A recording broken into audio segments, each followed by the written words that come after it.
शिवलिंग पर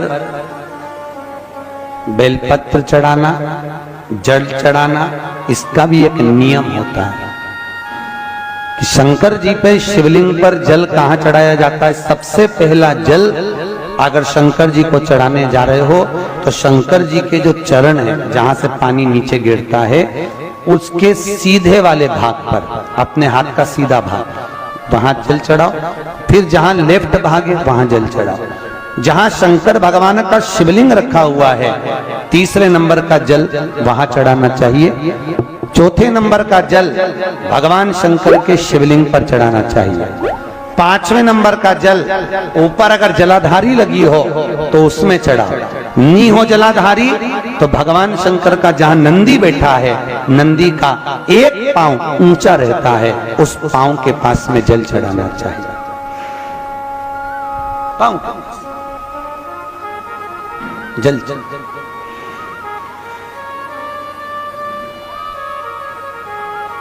चरण के पास में। ऐसे 5 स्थान दिए हैं जल चढ़ाने के लिए। शिव जी का स्नान कितनी चीजों से होता है? 5 चीजों से। पंचामृत, दूध, बोलते जाओ, दही, फिर घी, शहद, फिर शक्कर।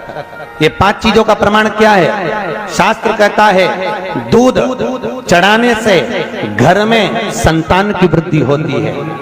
दही चढ़ाने से भगवान शिव के, अगर शिवलिंग पर हम दही चढ़ाते हैं, उससे परिवार में प्रेम बढ़ता है। क्या बढ़ता है? प्रेम। फिर घी चढ़ाने से हमारे घर से रोग दूर होता है। शहद चढ़ाने से, भगवान शंकर पर जो शहद चढ़ाया जाता है, वो चढ़ाने से घर में संपदा की वृद्धि होती है। और 5वें नंबर पर भगवान को शक्कर, खांड, जो आप जानते होंगे, शक्कर आदि पिसी हुई चढ़ा देने से, शिव जी को चढ़ाने से हमारे घर के बच्चे जिद्दी नहीं होते। क्यों कहते हैं? जो बच्चा जिद्दपन करता हो, जो बच्चा जिद्दी रहता हो, तो क्यों कहते हैं कि अवधूतेश्वर महादेव का नाम लो और उसके हाथ में शक्कर की कटोरी देकर शंकर जी पे चढ़वा दो, बच्चा कभी जिद्दपन नहीं करता। अवधूतेश्वर महादेव का नाम लेकर सोमवार की अष्टमी के दिन चढ़ाया जाता है।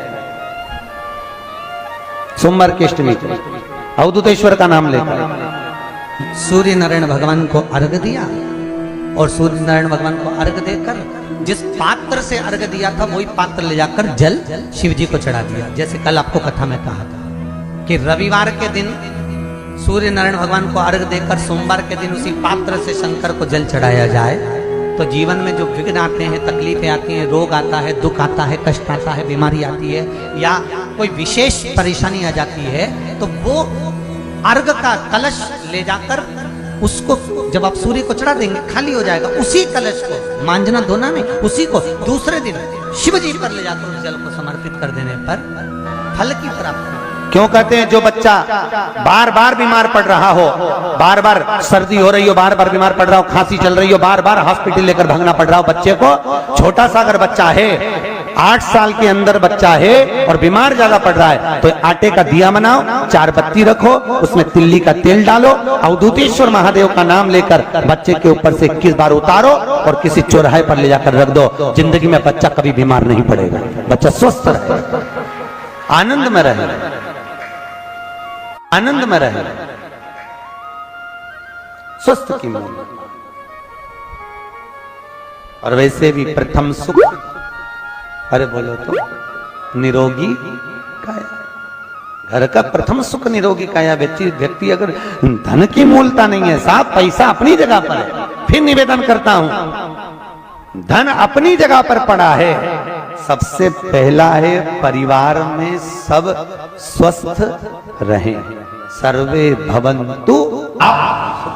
कभी दुख की घड़ी चल रही है, कभी समस्या चल रही है, तकलीफ चल रही है, रोग चल रहा है, बीमारी चल रही है, कष्ट बहुत है, तो उसके दरवाजे पर जाकर इस माथे को थोड़ा सा झुका लो। कभी कभी अगर तुमको लगे कि मेरे जीवन में बहुत बीमारियों ने मुझे घेर रखा है, तो प्रयास करा करो कि बेलपत्र,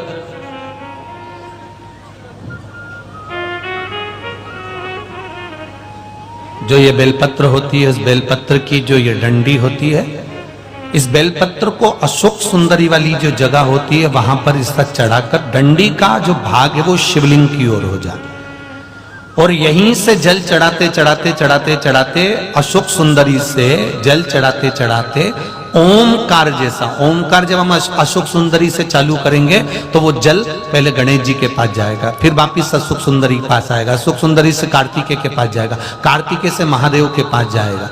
ऐसा ओमकार जैसा जल जब तुम्हें लगे कि बीमारी बहुत घेर रखी है और बहुत बीमारी ने घेर लिया, कोई किडनी, कोई लीवर, कोई बहुत शरीर में कष्ट, कोई रोग बीमारी, या कहीं तुमको ऐसा लग रहा है कि मेरा गर्भ 20 साल हो गए, 22 साल हो गए, संतान नहीं, तब भी इस प्रयोग को जरूर करिएगा। डंडी का मुख शिवलिंग की ओर, पत्ती का मुख अशोक सुंदरी की ओर। जल चढ़ाते समय अशोक सुंदरी से धार चालू कर कर गणेश जी पर, गणेश जी मालूम है ना सबको कहां गणेश जी होते हैं, कहां कार्तिकेय होते हैं, एक बार समझ लो उसको भी अच्छे से।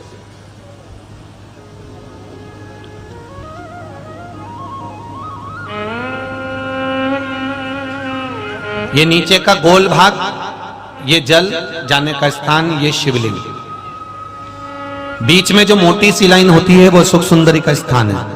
शंकर जी के राइट में जहां से पानी नीचे गिरता है उसके कोने पर गणेश जी का स्थान, इधर कार्तिकेय का स्थान। ये शिवलिंग, ये जो गोल भाग है ये माता पार्वती जी का हस्त कमल है। ऊपर से जो बूंद बूंद जल कलश में से गिरता है वो शंकर भगवान की 5 लड़कियां, जया, विषहरा, शामरीवारी, दौतली और देव, ये शिव जी की 5 लड़कियां ऊपर से जल की बूंद गिराती हैं। हम जब भी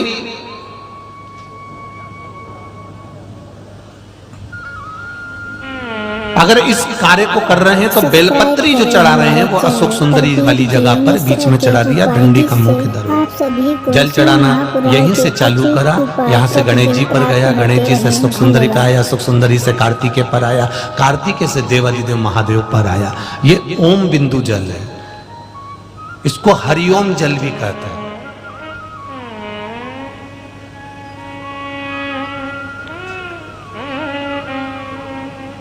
उज्जैन महाकाल में भगवान शंकर को सवेरे सवेरे सबसे पहला जो जल चढ़ता है वो हरिओम जल चढ़ता है।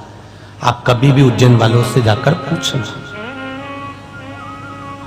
भस्म रमैया मंडल से पूछना या उज्जैन के किसी एक व्यक्ति से पूछना या वहां के पंडा जी से पूछना कि हरिओम जल कब चढ़ता है, तो वो कहेंगे सबसे पहला जल सुबह का हरिओम जल चढ़ता है। इसको हरिओम जल भी कहते हैं। ये रोग निवारण के लिए घर में गंगा जल है तो एक प्रयास करके देखिएगा। कोई कार्य के लिए आप जा रहे हैं और वो कार्य अटक रहा है, नहीं हो रहा, बहुत प्रयास कर लिया। हर हर महादेव, श्री शिवाय नमस्तभ्यम भक्तों। हमारे पूजनीय प्रदीप जी मिश्रा के चरणों में हमें नमन करना चाहिए, क्योंकि उनकी वजह से आज हमारा हिंदू धर्म इतना जागरूक हो चुका है कि हमारे घर के बच्चे भी मंदिर की सीढ़ी चढ़ने लगे हैं। और हमारे आदरणीय गुरु जी के उपाय इतने काम कर रहे हैं कि शायद डॉक्टर की ना दवा गोली काम कर रही है, बस उपाय कर लो अपना काम बन जाता है। और हमें इस बात की भी खुशी मनानी चाहिए कि हमारा जन्म हिंदू धर्म में हुआ। और ऐसे ही उपाय के लिए हमारे चैनल को सब्सक्राइब और वीडियो को लाइक जरूर कर रखें, ताकि आने वाली वीडियो आप तक सबसे पहले पहुंचे। हर हर महादेव, श्री शिवाय नमस्तभ्यम।